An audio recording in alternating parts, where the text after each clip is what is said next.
وادی کشمیر کے 40 سالہ بلال احمد میر پیشے سے ایک استاد ہیں اور ایک ہنرمند انجینئر بھی۔ کئی برسوں کی مشقت کے بعد انہوں نے برقی اور شمسی توانائی سے ایک جدید کار ایجاد کی ہے جس کا ہر طرف چرچا ہو رہا ہے۔ ماحولیاتی آلودگی کم کرنے اور ایندھن بچانے کی بلال کی سوچ کے پیچھے ایک کہانی ہے۔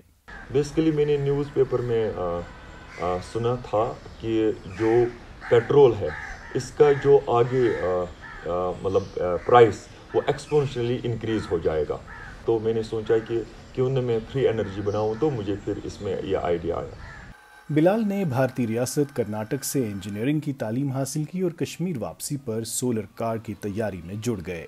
ان کا مقصد کیا تھا؟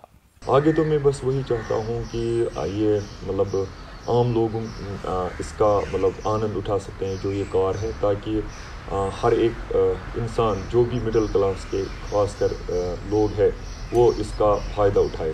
اور میرا گول بھی وہی ہے، کیونکہ جو لگژریز کارز ہے یا باقی EV کارز ابھی مارکیٹ میں آئے ہیں ان کا پرائس اتنا زیادہ ہے کہ عام لوگ اس کو افورڈ نہیں کر سکتے ہیں۔ میرا مشن یا میرا گول وہی ہے کہ یہ جو لوگ ہیں وہ یہ افورڈ کر سکیں۔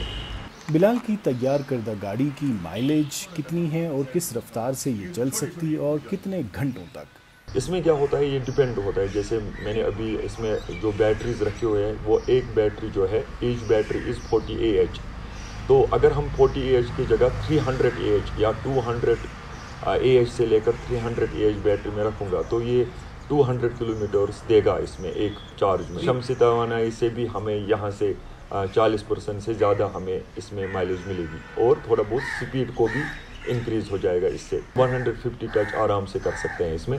بلال کا دعویٰ ہے کہ ان کی گاڑی معیاری ہے، اسٹائلش اور لگژریس بھی۔ سب سے بڑی بات کہ یہ مڈل کلاس کے لیے افورڈیبل ہے۔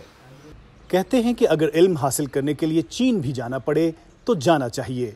کشمیر کے انجینئر بلال احمد میر چین تو نہیں گئے، تاہم انہوں نے وہاں سے گاڑی کے پرزے منگوائے اور پھر 13 سال کی انتھک محنت اور مشقت کے بعد ایک الیکٹرو سولر کار تیار کی، جس سے ماحولیاتی آلودگی بھی کم ہوتی ہے اور ایندھن کی بچت بھی۔